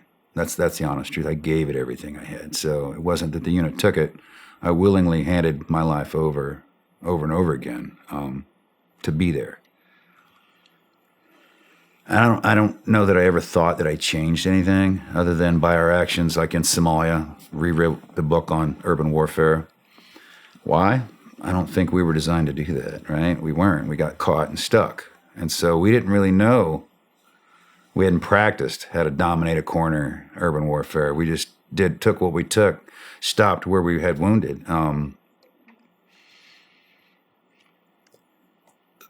So big events like that, the helicopters hovering overhead and getting shot down. And then I saw it being repeated 15 years later in Iraq. It's like, you guys are forgetting these lessons. Bring extra water. Never leave your nods behind. Don't circle the target and let everybody in town know exactly where you're at. Punch out and do something further out. Call them back in. It only takes a minute to get them back in, or 3 minutes. It can be a long time under fire, but at least your helicopter still flies. So learned a lot of valuable lessons that I've tried to pass on that I learned individually. But no, I never thought that I did anything grand that ever changed the unit. I don't even think I've considered that. Well, grand or not grand, you know what I mean? It's 20 years of evolution you're a part of it, man. Yeah, It's like a career. It's like a whole military career in one, and then I had 5 extra years added on that. But I was done at 20. I literally was 19. I couldn't wait to get out. Well, we'll get there. I was just curious. A question popped in my head. So you get. Let's wrap up selection. Mm-hmm. You finish up selection, or I'm sorry, not selection, OTC. Yeah. And what happens at the end? How do you know you made it? You go through like the SEER kind of training. That's the last thing you do. Stick you in the box for 3 or 4 days. Treat you like shit, and then you get rescued by a squadron. They bring you in your rags, and they're handing you drinks and treating you like they just rescued you from the enemy, and they bring you back in and repatriate you with the American flag, and then you're done. And it was kind of like, that's it. That's the end of it, huh? We're done. We made it. And then there's another board with all the sergeant majors to decide if they want you or not, and they get to chat with you about life. They get to read all your evaluations and how well you did and different things. And then they argue over who's going to get who, personality-wise. And then they ask me. How do they do it? Is it a draft? Yeah. I had a friend in A Squadron. Who needs what? I didn't know then. I know later now it's a draft. Like C Squadron needs more people. They get more pick. In what order? Who knows? They'll fight that out. But when they asked me, what squadron would you like to go to? I had to pause. I'm like, well, there's a sergeant major from every squadron here right now. If I say one, the other two are going to hate me. My answer was, well, I don't really have a particular squadron I want to go to, but I do have friends in A Squadron, so that would be the only reason I pick A Squadron. Okay, cool. You're going to C. I'm like, all right, thanks. Why'd you ask me? You already knew where I was going, but you wanted to see what I would say about it. Just another little stressor, but they're fucking with you by then. You're kind of you're kind of part of a family that they know where you are, I looked at them like, you guys made it up as you went through. You were like OTC 1. Hey, let's shoot today. Yeah, you did a good job. You passed. I'm like, you guys made it up. It's doing great now that you've built it up, but when you went through, it's like, yeah, we're all done now. We graduate. Let's go do missions, But once it's professionalized, right? And hey, let's add this. Well, let's add that, and then how it grows, right? It always grows. And so, yeah, it was one of those, I don't want to say what squadron, man. And I did, and then went to somewhere else. I'm like, I'm so now, But it was great. C Squadron was a great squadron. I don't know that, I'm glad I went to C Squadron, They're very similar to A, have those personalities. What is when I always hear that there's different personalities to every squadron over there. Can you describe it? Yeah, easily. A Squadron is kind of a chill surfer vibe, if you will. B Squadron, Rangers. Kill it, you know. You see somebody walking from B Squadron down, they'll deny this. Eye contact, half a mile hallway, all the way down till you get close. Hey, B Squadron guy, that's the B Squadron way, but look away. You know, I was like, really? It was just a joke. And then C Squadron was kind of like the good time party squadron, but work hard. And then the 4 Squadron, which I stood up, was kind of like a mix of all three, which was hell on earth, right? Trying to get 3 different types of people to, 3 different elements of people to agree on the same shit. Do guys transfer back and forth from squadrons at all, or is it you go there and you're pretty much there? Not really, by exception. Okay. We've had a couple of people switch, like the fit wasn't right, you know, and we're either going to get rid of you or, I don't know, you know, you're a good dude, but the fit, you know, and like another squad, I'll take him. Like, yeah, okay, little transfer over, and then they do great, you know. So if it's a personality thing, they might move you to see because your skills are still there. Okay. Now, if you don't have those skills, this might be a good reason to just send you on your way, you know, somewhere else. But it didn't happen that often. How were you received when you went over to sea? Cautiously, very cautiously. Like people look at you like you're gonna make it. You know, they're friendly. Like my team leader, you got a lot to learn by. And it was like, oh my God. You know, but that was him. You know, fast forward to Somalia. I asked him that question about, are we gonna make it? I don't know. And he leaves. I'm like, damn, that was a perfect time for a motivational speech, you know? Not just, I don't know, but that was who he was. But, you know, my 2 IC and 3 IC at the time, and then I was the 4th guy, right? That was the size of the team, 4, and 1 took off, so we had 3. And that's what I spent my first 3 or 4 months working with. And then, you know, 6 months later, you get another dump from OTC. And we got 2 guys on that dump. So we ended up having 6 for a little bit. But it's never been really full. Teams have never really been all the way full. Because it just, it's hard to find those people, you know, to fill those teams that meet that criteria and will stick with it long enough and then don't fuck up. When you get in there, I mean, do they consider you? I mean, they can't consider you a seasoned operator because you're not one. No, they don't like you. They don't let you do much. For 18 months, you're kind of monitored and trained, and then you come out of OTC thinking you can kick ass. Like, I'm the man. I'm so good now. I'm gonna show these new guys what's up, or you know, show the squadron what's up. And you get there, and let's go do some shooting, and they're destroying this target, and you're like slowly destroying the target. And they're destroying like mirrors and shit, riding from horses. Not really, but they're very good. And you're like, oh my gosh, I do have a lot more to go. And then let's go do CQB, and you're doing it very like deliberate and slowly, and they're gone. They're literally gone. Like, keep up, man. You're like, it's a little dangerous, don't you think? You know, like, no, it's not dangerous. We know what we're doing, you know? And so they teach you those skills along the way of no longer instructed. We're showing you now, and this is the way we do it. And it's got to be fast. It's got to be perfect. It's got to be right on time. So you drink it from a fire hose for another 18 months. And then they kind of, all right. Let's kick it up a notch. Now you can probably go to schools. You can do other things like driving or climbing or whatever your specialty might be. You know, it's a little bit more, you're trusted to go do that stuff now versus we may end up kicking you out of here. So we're not going to waste the money on you, you know? So it's very thought through. And I don't think that they do it on purpose to take the pressure off, but the way they kind of ramp it up and step it up makes it more easy than just drinking from that fire hose, but it always feels like you're drinking from a fire hose because you never feel good enough. Yeah. Like every day you're like, oh, man, I'll never be like that guy. You know, and you don't find out till 20 years later that guy thought the same thing about you. And you're like, man, why didn't you say something on day one? We could have felt better for 20 years, you know? So it's one of those judgmental places. But you judge yourself, you know, you just don't fit in. You don't feel like you're good enough ever. Because it's always a nonstop improvement. Because if you're not improving, then you're dying and you're stagnant and you're irrelevant. So you always have to keep up and improving. So for 20 years, you felt you were behind the power curve. Always. Even as a sergeant major. I'm like, how did I get here? These guys are stupid, you know. I snuck in somehow, and now they're going to find out I'm a phony, and they're going to kick me out. You know, it's just every day was a fear. Swiping that badge, I hear stories all the time. Shh, green, oh my God, open the door.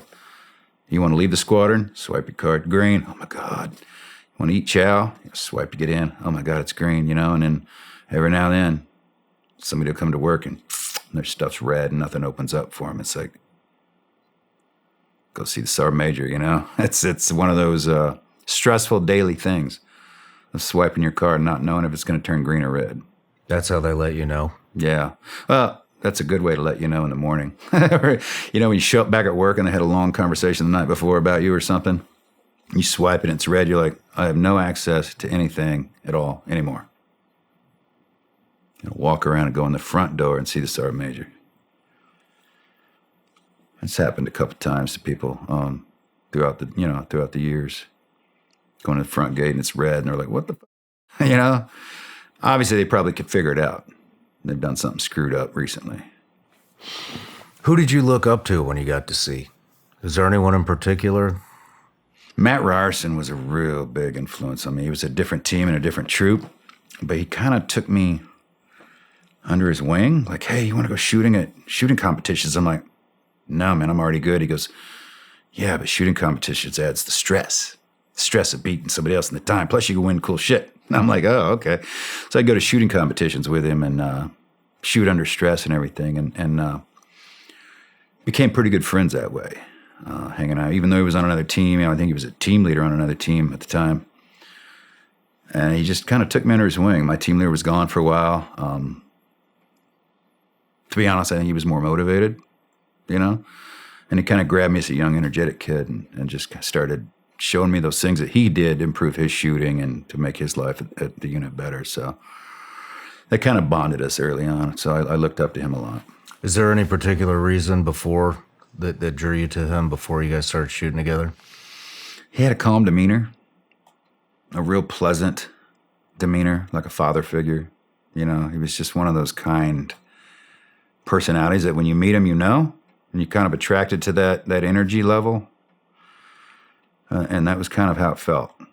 And then he started bringing up, hey, let's just do some shooting, competition shooting on the weekends. I bring all my guys, you should come too. And I'm like, I don't know, you know, am I going to get in trouble over here? He's like, nah, screw those guys. Come on, we're just shooting, you know. So I'd go to matches with him, you know, and shoot on a lot of weekends for years. And I gave that up. It's like, nah, it's too much work.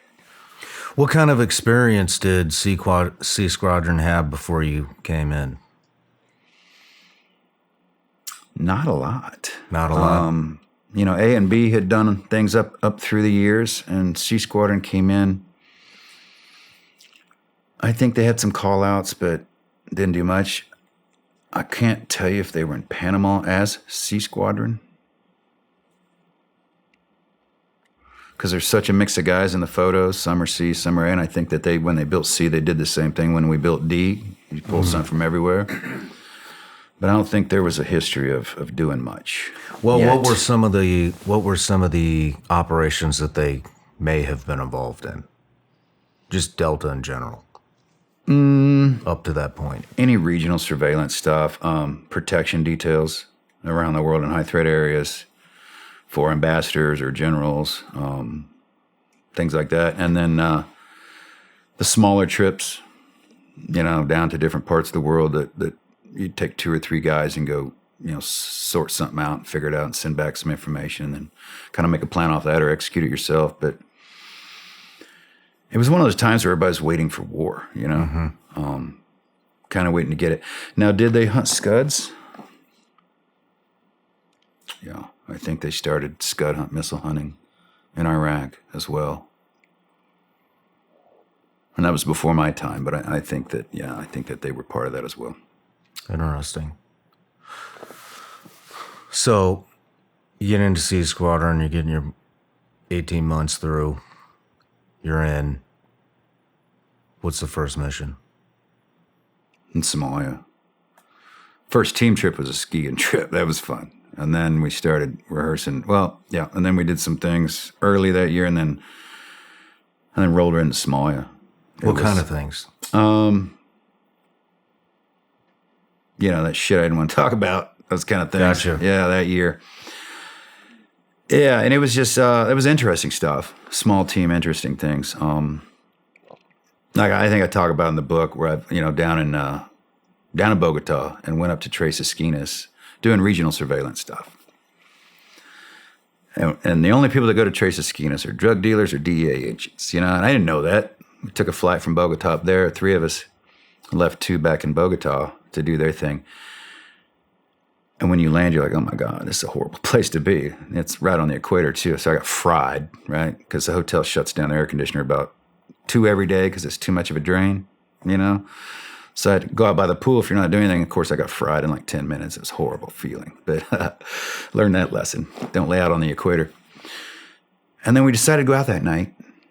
Like, let's go out, just drive to the beach, right? Which is not a beach, it's a river. And there's a military checkpoint on the way out of town. Drugs, man. I didn't consider it. Checkpoint pulls us over. I'm in the passenger seat. Guy's driving, one guy's in the back.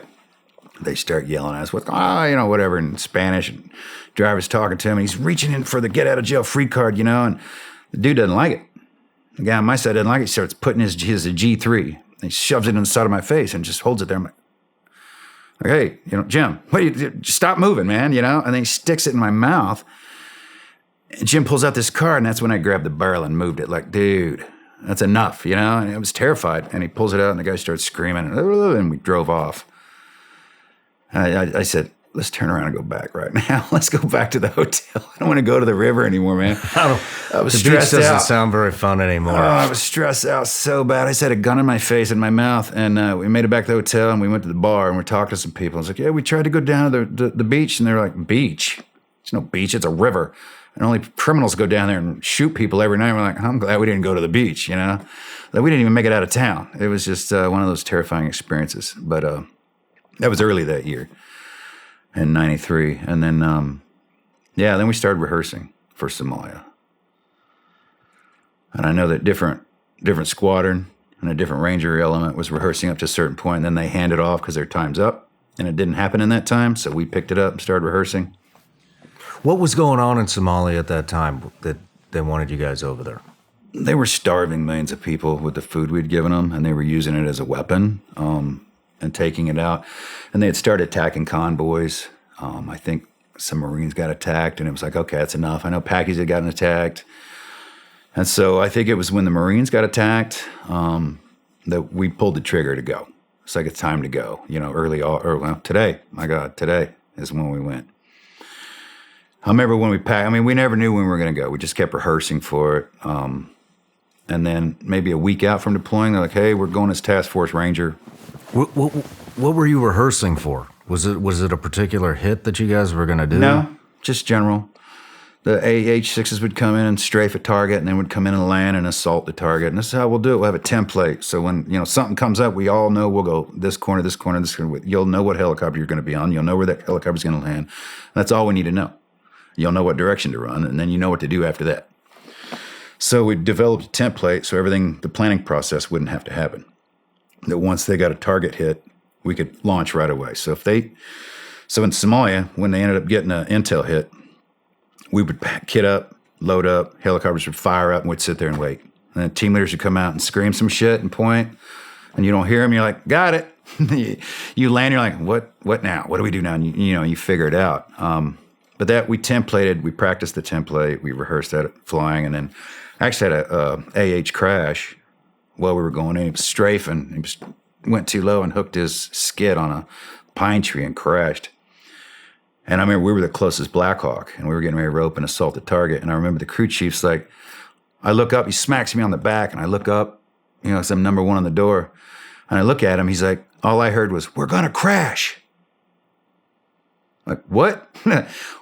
He said it again, we're going to crash. And I lean over, hey, we're going to crash. And I laid back on my side and tried to get dudes out of the door, He's like, go, go, go. And I'm like, oh, you want me to rope before we crash? So I'm the first guy down the rope. And then other guys come down and he's pointing, it's that way. And I'm like, oh, we've had a crash. There's another crash. That makes a lot more sense. And we took off running, in that direction of the heat that he was pointing. And I came up and that little bird was on fire. Pilots were trying to drag themselves out. And my 2IC used to be a crew chief on a Black Hawk. So he immediately, the whole front's broken off, and he immediately ran up, and the pilots are dragging themselves out of the way. We pulled him out of the way. He grabs a fire extinguisher and tries to put out the engines because it's still running. The jet's still running. It's catching the pine needles on fire, and it's starting to spread. I'm like, we got to drag the pilots further. And he ends up throwing dirt in the intake, and it shuts the engine down. And because we're trying to pull the engine cut, but it had broken off. The whole front had broken off. So we finished the day training and then took those guys back and got them out. And then we practiced a down helo one time, thank goodness, because of that. And just rehearsing different missions, vehicle interdictions and things like that. And then it came up to like a week before they notified us. I think they knew something. It's like, hey, if we deploy, it's part of Task Force Rangers, so everybody has to go out and get haircuts. They have to look like Rangers. So when it finally happened, everybody finishes up their haircuts. We show up at work. We start to take off, and you can tell the difference between the Rangers who have high and tights with tan heads, and you have guys that used to have hair. You got white stripes, pure white stripes. It's kind of like when you're training foreign countries and they come in and you got all the studs with them, and then you got 3 pasty white dudes that work in a basement somewhere, and you're like, I get it. You're the guys collecting. You know what I mean? You can tell the difference between who they are and how hard they work. So when I saw the white stripes on her head, I go, that's a dead giveaway anyway. Yeah. It's a brand new haircut.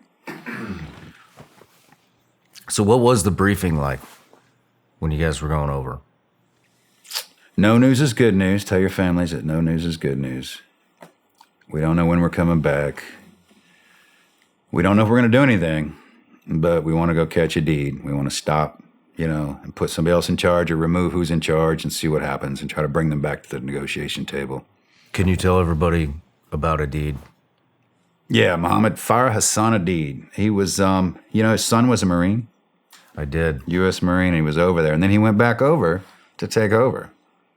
Yeah, Aidid, his son, Aidid was a warlord in Somalia. His son was a Marine, came to the U.S., became a United States Marine, and then went back to Somalia to take his dad's job, correct? Yeah. He had gone into hiding when they tried the AC-130 on his family compound or something. He went into hiding. So when we went over there, it was like one of those, I don't know, how do we find the dude? Send people out, use other agencies, try to find him. It's not like you fit in much over there, It's kind of a particular look of people, and it's hard to fit in. So working that network, whoever was doing that at the time, I was just a young kid. All I wanted to do was run around and break stuff and shoot things, I didn't pay attention to much at that time in my life. The briefing was shit. Mohamed Aidid was just a warlord that had power at the time, right? I mean, you got to hold power over there. So he had his little minions around him, and then around them, and they kept their minions in check. But they're all hungry for power over there because to them that means I'm on top. I get everything I want. So, and Aidid was the warlord in charge. He was holding all of the food coming from the U.S. to feed. There's obviously a starvation problem over there. The good clans. So there are different clans over there. So it's kind of a clan warfare. Aidid was one clan. The Habit Gader clan was another, maybe, or he was in the Habit Gader. I barely remember the clan names, but I remember there was a road that when you cross that road, it was all bad.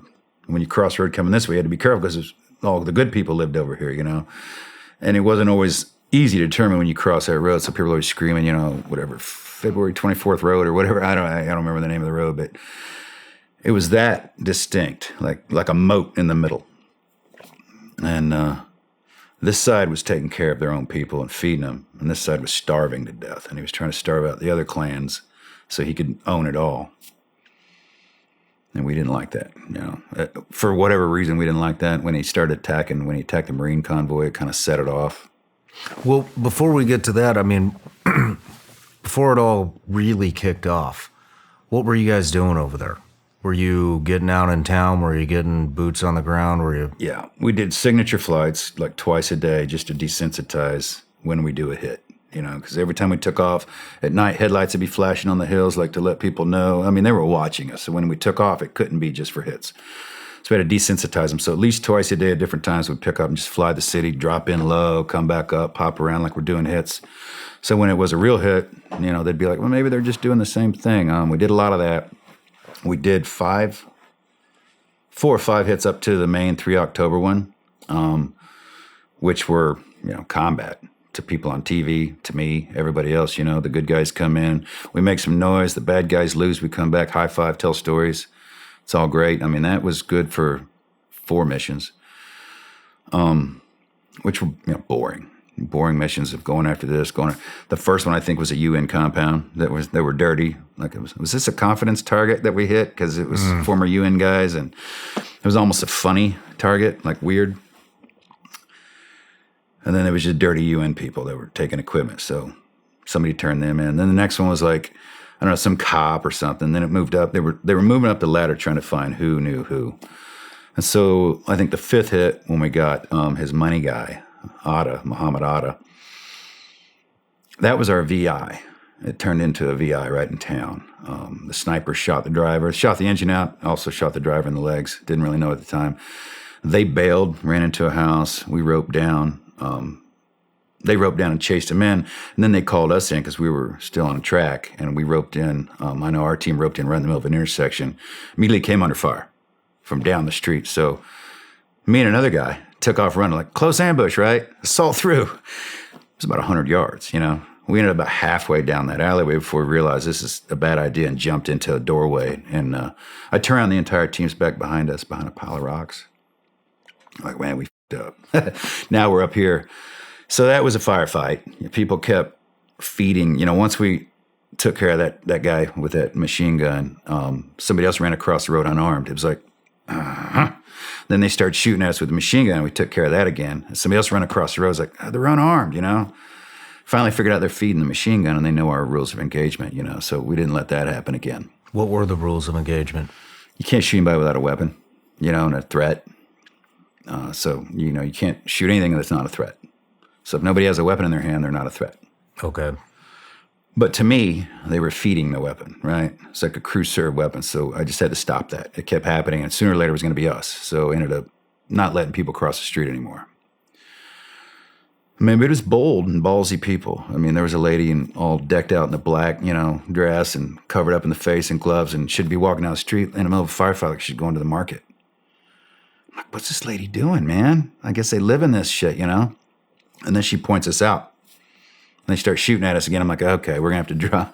You know, I can't let this go on. So I ended up pulling out beanbag rounds and chasing her off, you know. And then I get called across the street to pull guard, and I got to pull guard on Osmanado. And then we took fire on that house. And then the Black Hawk came in and dropped one wheel on the roof of the helicopter, you know, the parapet, people climbing up the tire and getting out.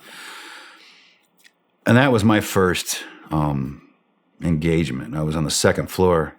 We were the last team out, so we were pulling guard for the team going before us, climbing into the helicopter. I saw a guy across the street pop out with an AK and aim it up.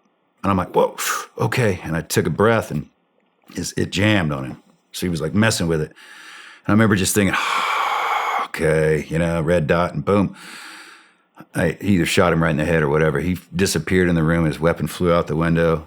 And I was like, I started screaming for my team leader. Like, hey, Pete, you see that? Pete, come here.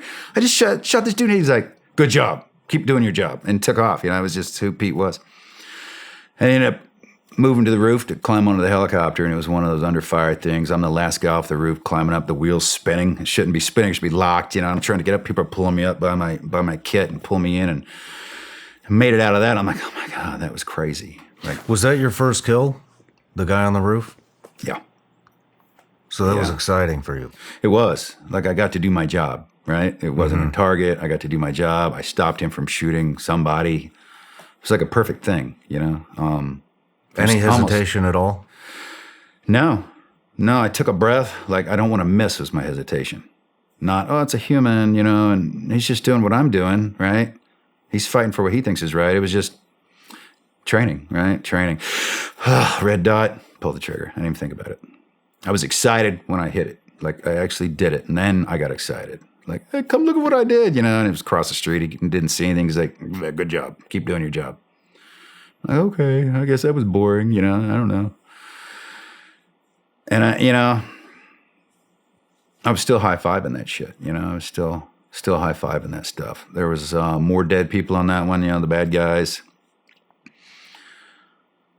I don't think we even had any wounded on that one still. Maybe a ranger had gotten hit in a plate somewhere else, you know, pulling outer security. But then I thought, oh, that's combat. That was combat. That was crazy. I didn't know what was happening. I didn't know where I was getting shot from. It was all just, you could die in a second, you have no idea. And so that was my vision of combat, And then our next and last hit was 3 October. Well, I'd like you to describe, a lot of us have not been over there. I've not been over there. What is it? What was it? How many people were starving? Were they just starving in the streets? I've heard stories about North Korea. 300,000 maybe. 300,000 people starving to death. Were there? And he kept attacking the convoys of food. Sandy dirt roads. They had the Olympic Hotel. They had the Olympics there before. So it was in decline. Cactuses growing around all of the houses, just randomly growing. You'd bump into those. It was a nightmare. Just shit in the streets. It was just horrible. Every helicopter landing was a brownout. Every house, barely had water in it or no power. It was I don't know who would want to be in charge of that place, The airport wasn't running, obviously, other than what we fixed up.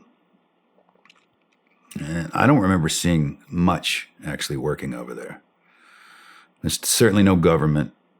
Locals probably knew where to go and stay. The Bakara market was a big black market of weapons and things. So, and that's actually where we did our last hit. But it was a shitty existence, It was one of those, I'd never seen anything like that before. People that poor, still living in cinder block or mud and rock homes, which can withstand RPGs, by the way.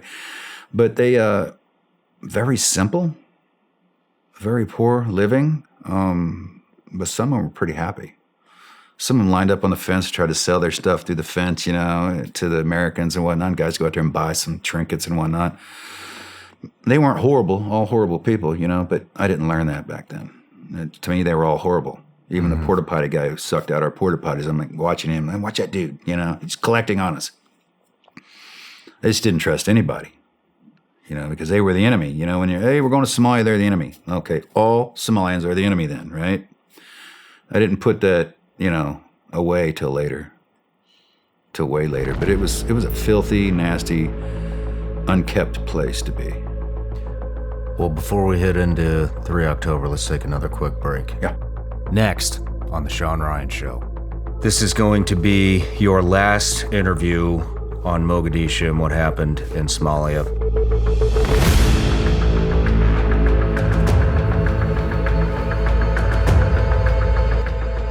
What hurts me the most about the trash bags. Talking to one of the spouses whose body parts were in that trash bag. And she can't use trash bags. This past weekend, we all reacted with anger and horror as an armed Somali gang desecrated the bodies of our American soldiers and displayed a captured American pilot.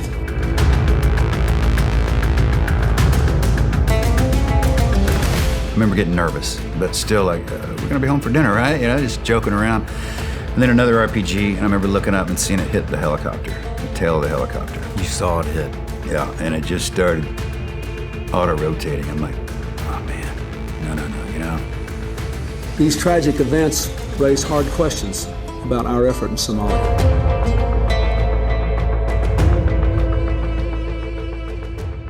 Hey everybody, I'm Shawn Ryan. Click here to subscribe to the Shawn Ryan Show YouTube channel for the hottest and most compelling interviews that you will not see anywhere else. I've also made a playlist of all the previous SRS episodes so they're easy to find. You can find that right here.